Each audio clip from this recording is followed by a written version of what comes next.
علماء نے لکھا ہے کہ ایک اس کا فائدہ ہے کہ اگر دل میں شکوک و شبہات ہیں ایمان کے حوالے سے، عبادات کے حوالے سے، اور آج کے یہ تشدد کا جو دور ہے، نظریات کا تشدد ہے، طرح طرح کی چیزیں سامنے آتی ہیں، تو انسان اللہ پر ایمان کو ڈاماڈول محسوس کرتا ہے، اور نئی نسل خاص طور پہ جو ہے اس حوالے سے تشکیک کے اندر مبتلا ہو جاتی ہے کہ یار پتہ نہیں اللہ ہے کہ نہیں۔ فرمایا اس کے لیے زبردست اس میں تاثیر ہے کہ یا اللہ یا اللہ یا اللہ، فرمایا 1000 مرتبہ پڑھ کے سینے پہ دم کیا جائے اور پانی دم کر کے پلا دیا جائے، فرمایا جس قسم کی دل کے اندر شکوک و شبہات ہو گئے رفع ہو جاتے۔ اور آج تو ہر بندہ پریشان ہے کہ یار یہ دل کے اندر کیا ہے، اس کے بیٹھ گیا، یہ تو اسلام سے بھاگ رہا ہے، یار یہ تو ایمان کی باتیں نہیں کرتا، یہ تو غیروں کو دیکھتا ہے، بس یا اللہ یا اللہ یا اللہ یہ 1000 دفعہ پڑھے، اول آخر 11 مرتبہ درود شریف، اور اس کے بعد جو ہے وہ دم کر دیں۔ بلکہ میں تو کہتا گھروں کے اندر عورتیں جو ہیں، مائیں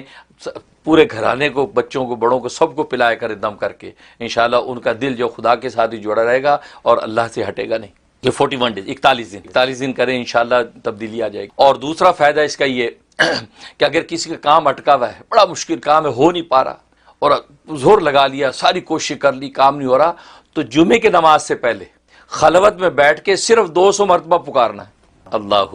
اللہ اللہ اللہ، 200 مرتبہ بس اس کا ورد کرنا ہے، اول آخر 11 مرتبہ درود شریف کے ساتھ۔ فرمایا کہ کیسا بھی مشکل کام ہو اللہ تبارک و تعالیٰ اگلے جمعے سے پہلے حل کر دیتے ہیں۔ عجیب تاثیر ہے اس میں، صرف ایک دن، پھر اگلے جمعہ ہے، اگر نہیں پھر کر لیں، تو ورنہ فرمایا کہ وہ تو پڑھنے والی کی اس پر ہے، کس سچائی کے ساتھ پڑھ رہا ہے، صدقے دل سے پڑھ رہا ہے، تو اگلا جمعہ آنے سے پہلے کام ہو جانا ہے۔ ورنہ فرمایا کہ 7 جمعے پورے کر لے، انشاءاللہ کہیں نہیں جاتا کام، آپ کا کام ہو کے رہے گا۔ جمعے کی نماز سے پہلے خواتین جمعہ نماز نہیں پڑھتی، گھر میں ہوتی ہیں، تو دیکھ لیں کہ جب لوکل مسجد میں جمعے کی نماز کب ہے جی، 1:30 بجے مثلا جماعت ہے، بس اس سے پہلے وہ 1 بجے بیٹھ کے گھر میں پڑھ لیں،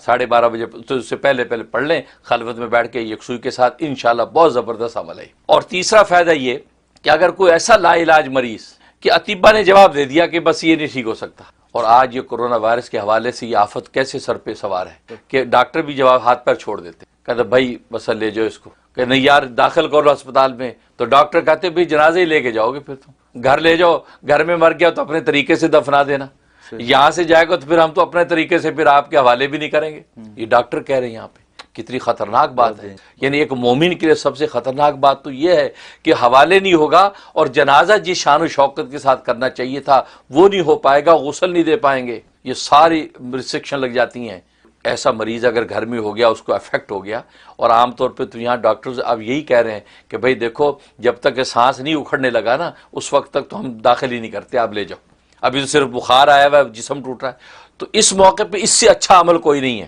اس سے اچھا عمل کوئی نہیں ہے، اور اس کے لیے 125 مرتبہ یا 66 مرتبہ 66 مرتبہ یہ اللہ کا ورد کرنا ہے۔ مریض لیٹا ہوا ہے، اس کے بعد بیٹھ کے اللہ اللہ اللہ، آپ نے 125 مرتبہ پڑھا، اول آخر 11 مرتبہ درود شریف پڑھ کے مریض کے دونوں کانوں میں زور زور سے پھونکیں، اس کے چہرے پہ پھونکیں، اور اگر وہ کھا پی سکتا تو پانی دم کر کے اس کو پلا دیں، اور مریض اگر خود بھی پڑھ سکتا تو اس کو کہہ دیا جائے کہ آپ لیٹے ہوئے اللہ اللہ پڑھتے رہیں، یعنی بلا تعداد کثرت سے آپ اللہ پڑھتے رہیں۔ فرمایا کہ اتنی زبردست تاثیر ہے کہ جیسا بھی لا علاج مریض ہوگا اللہ تبارک و تعالی 1 ہفتے کے اندر اس کو آپ کو خوشخبری سنا دے گا۔ یہ لوگوں نے کیا، میں نے بہت سے ایسے لوگ جو کینسر کے مریض تھے، کینسر کے مریضوں کو خوشخبریاں ملی، یہ وہ عمل ہے، تو اس لیے یہ عمل کریں۔ تو لا علاج مریض اطباء نے جواب دے دیا، اور آج کے زمانے میں، اور آج جو مریض نہیں بھی ہیں، آج تو ایسی آفت ہے کچھ پتہ ہی نہیں چلتا، لہٰذا روز جو ہے آپ 125 مرتبہ یا 66 مرتبہ جو ہے اللہ اللہ پڑھ کے دم کر لیں، پانی دم کر کے پی لیا کریں، انشاءاللہ سارا گھرانہ محفوظ رہے گا۔ یہ اس کا فائدہ، یہ قومیں جو ہے کہ اس کے بعد بیٹھ کے پڑھنے والا پڑھے، اس کے بعد پڑھے اور پڑھ کے اس کو اوپر دم کر دے، پھونک دے، بس صبح شام کرتا رہے، آپ دیکھیں انشاءاللہ، کیونکہ اللہ کا نام ہے، یہ قوما کچھ بھی ہو، یہ تو زندہ، وہ تو پتھروں کو زندگی وہ بخش دیتا ہے، زبان کے اندر گویائی جو پیدا کر رہا ہے۔ تو فرمایا حضرت حکیم الامت تھانوی رحمۃ اللہ فرماتے ہیں نا، جو اس زبان کے لوتھڑے میں گویائی پیدا کر دیتا ہے وہ تو پورے وجود کو بھی گویا کر دے گا، کل کو تو پورا وجود بولے گا۔ تو اس لیے قومے میں جانے والا کہ دماغ جو معوف ہے تو اس کو زندگیاں بخشنے والا لفظ اللہ ہی تو ہے، بالکل قومے والے پہ آپ یہ تجربہ کریں، اللہ تبارک و تعالی شفا دیں گے۔ اور ایک فائدہ اس کا یہ ہے کہ آپ چاہتے ہیں کہ میں روحانی ترقی میری بڑھے، اللہ کا قرب بڑھے، اور میرے دل اللہ تبارک و تعالیٰ کے عرش کے ساتھ جڑ جائے، بس ایسی کیفیت ہو جائے، بس دل وہیں پڑا ہے، جیسے جب مسجد میں دل پڑا رہے، ایک مومن مسلمان کی خواہش ہوتی ہے، یہ چاہتا ہے میرا دل خدا کے عرش کے ساتھ لٹکا رہے، جیسے حضرت یحییٰ علیہ الصلوۃ والسلام کا لٹکا رہا. تو فرمایا کہ اس طرح ایسی کیفیت میری ہو جائے، تو فرمایا کہ اسی میں تاثیر ہے اس کی، اللہ کے لفظ میں تاثیر ہے. فرمایا کہ اللہ کا جو ورد ہے 1000 مرتبہ کرے، 1000 مرتبہ یکسوئی سے تنہائی سے بیٹھ کے، اور اسی تصور سے کہ یا اللہ دل کی ایسی کیفیت ہو جائے کہ دل جیسے عرش کے ساتھ جڑا ہوا ہے، بس دنیا نکل جائے دل سے، بس دنیا بس دائیں بائیں تو ہو لیکن دل میں سوائے تیرے کسی کا خیال نہ ہو. بھائی یہ شان اور کیفیت عطا کر دے. تو 1000 مرتبہ روزانہ اللہ کا ورد کر لے. اول آخر 11 مرتبہ درشی پڑھ لے اور اپنے بدن پہ دم کر لے، خدا سے فریاد کر لے. انشاءاللہ اللہ تبارک و تعالی ایسا سینہ اس کا 41 دن کے اندر اس کا سینہ ایسا منور کر دیں گے کہ اس کو پھر جو ہے وہ دنیا میں چلے گا، جنت کا مزہ لوٹے گا. اس لمحے میں جب پکار رہا ہے نا، اور جس ضرورت کے لیے پکار رہا ہے، اس لمحے میں بس یہ تصور و صدق دل سے کہ اس ذات کے علاوہ کوئی کرنے والا نہیں ہے، اس کو پورا اسی ذات ہی نہیں کرنا اور کوئی کر ہی نہیں سکتا. بھلے بظاہر چھوٹا سا کام ہے، مثلا ایک نمک کی ڈلی لینی ہے یا ایک جوتی کا تسمہ، تو تبھی تو نبی کریم صلی اللہ علیہ وسلم نے فرمایا کہ جوتی کا تسمہ ہو یا نمک کی ڈلی ہو وہ بھی خدا سے مانگو. حالانکہ نمک کی ڈلی پڑوسی دے دے گا آپ کو، تسمہ دکان سے آپ کو مل جائے گا، لیکن فرمایا اللہ سے مانگو. اس کا مطلب یہ کہ وہ جو بھی چیز آپ مانگ رہے ہیں اس لمحے میں آپ یہ تصور باندھ کے مانگے کہ اس خدا کے علاوہ اور اس کو جو حل کرنے والا نہیں. اے اللہ خالص ساری کی ساری ہے، ایاک نعبد و ایاک نستعین، تجھی ہی سے ہم مدد مانگتے ہیں. اس شان کے ساتھ ہاتھ اٹھائے گا، اللہ تبارک و تعالی اس میں اعظم کی طاقت پیدا کر کے عطا کر دے. تبھی تو حدیث میں آتا ہے کہ دعا فرمائی کہ اللہم انی اسألک علما نافعا، اے اللہ مجھے علم نافع عطا فرما. علم نافع کا مطلب یہ ہے کہ وہ نفع دینے والا علم ہو، یعنی علم کی لیمیٹیشن یہ ہے کہ نفع دینے والا نافعت اس کے اندر ہو. یہ نہیں کہ کتابوں کی کتابیں آپ چاٹ گئے، علم و معرفت کے سارے علوم آپ نے حفظ کر لیے ہیں، لیکن اگر خشیت اور خوف نہیں، اللہ تبارک و تعالیٰ کی عظمت نہیں، اس علم کی کوانٹٹی ہے، اس کی کوالٹی اگر نہیں، اس علم کی مقدار ہے، اس کا نور اگر نہیں ہے، تو وہ علم آپ کے لیے بیکار ہے. کیونکہ علم سے اصل تو اس علم کا نور، یعنی اس علم کے ذریعے سے اللہ تبارک و تعالیٰ کا خوف و خشیت اور اللہ تبارک و تعالیٰ کا تعلق، اللہ کی معرفت و پہچان تھی، اور آپ کے پاس اگر وہ نہیں ہے تو نتیجہ یہ ہے کہ پھر آپ کے لیے وہ علم بیکار. تبھی حدیث میں انی اللہم انی اسألک علما نافعا، اے اللہ نفع دینے والے علم عطا فرما. نفع دینے کا مطلب ہے کہ اس علم سے میرے اندر خشیت پیدا ہو، مجھ میں خوف پیدا ہو، اللہ کی معرفت ہو، اللہ کی عظمت کو پہچانوں، اس عظمت کا حق ادا کروں، کہ کبھی نمازوں کے سجدے میں گروں، کبھی روزے کے اندر حالت میں بھوکا نظر آؤں، کبھی زکاتیں بانٹتا نظر آؤں، کبھی لبیک اللہم لبیک کے نعرے لگا کہ حج کی طرف دوڑوں. تو گویا کہ ایسا خوف اس علم کے ذریعے مجھے عطا فرما کہ تیری عبادت میرے لیے آسان ہو جائے. اور ظاہر ہے کہ انسان کی نیچر ہے یہ کبھی ترغیب سے اور کبھی ترہیب سے، یعنی یا تو رغبت اور